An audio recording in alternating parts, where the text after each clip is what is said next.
आज हम केसर फिरनी बनाएंगे। ठंडी ठंडी केसर फिरनी बना के तैयार करेंगे।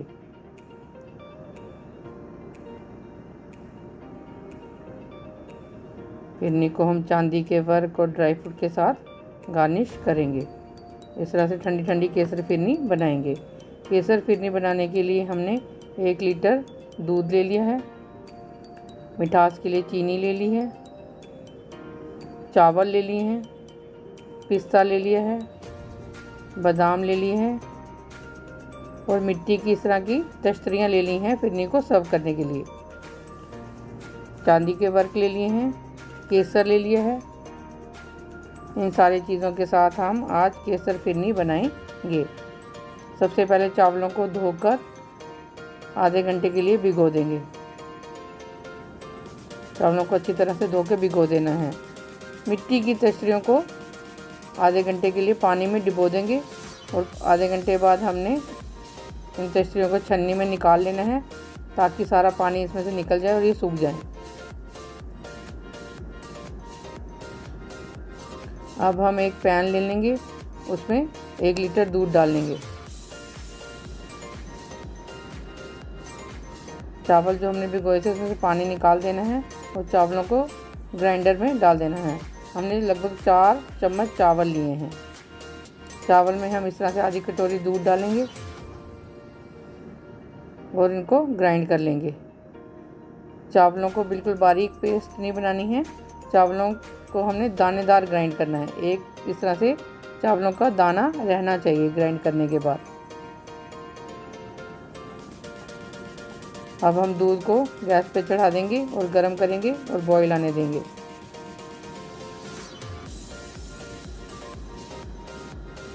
चावलों की जो पेस्ट हमने ग्राइंड करके बनाई है उसे हम एक कटोरी में निकाल लेंगे।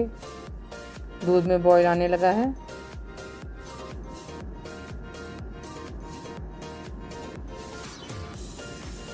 अब हम इसमें केसर के धागे डालेंगे। हम केसर फिरनी बना रहे हैं इसलिए हम केसर के कुछ धागे दूध में डाल देंगे, जिससे केसर का फ्लेवर भी आ जाएगा और एक अच्छा सा कलर भी फिरनी में आ जाएगा।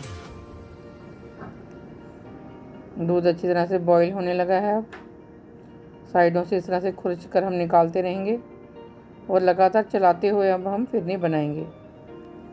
दूध अच्छे से बॉईल हो गया है, गाढ़ा भी हो गया है।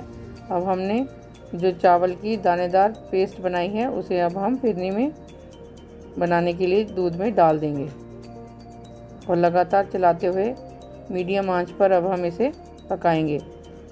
दूध में चावलों को अच्छी तरह से पकाना है। चावलों का जो दाना है वो जब अच्छी तरह से गल जाएगा तब तक हमें इसे पकाना है। चावलों का जो दाना है अंदर वो जब तक अच्छी तरह से पक ना जाए तब तक हमने फिरनी में चावलों को पकाना है। जब वो दाना पक जाए, चावल पक जाए, तब हम इसमें 4 बड़े चम्मच चीनी मिला देंगे। फिरनी में हम चीनी मिला देंगे। लगातार चलाते हुए अभी 5-7 मिनट और मीडियम आंच पर पकाना है। लगातार चलाते रहना है और साइडों पे जो मलाई जम रही है उसे खुरच कर निकालते जाना है। देखो कितनी अच्छी दानेदार फिरनी बनके तैयार हो रही है। फिरनी थोड़ी दानेदार ही होती है। इस तरह से चावल के दाने बारीक बारीक छोटे छोटे महीन दाने फिरनी में होने चाहिए। केसर का बहुत अच्छा कलर भी फिरनी में आ रहा है। साइडों से इस तरह से खुरच कर मलाई को निकालते जाएंगे।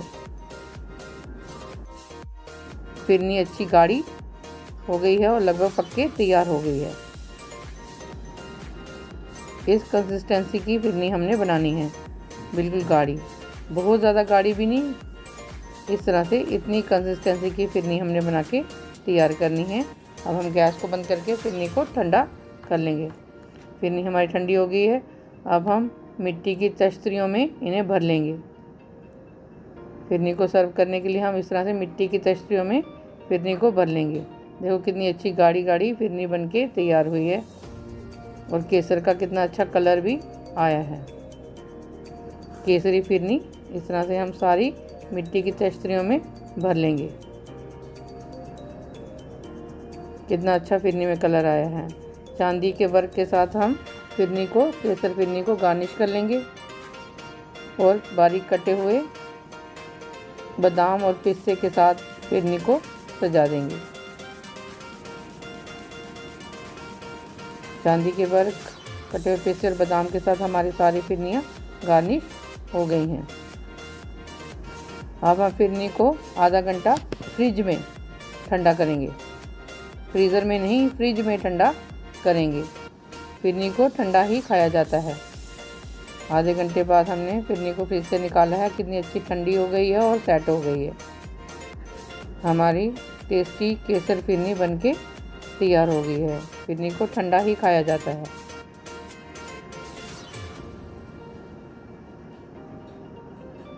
हमारी डिलीशियस केसर फिरनी, ठंडी ठंडी केसर फिरनी बनके तैयार है एंजॉय करने के लिए।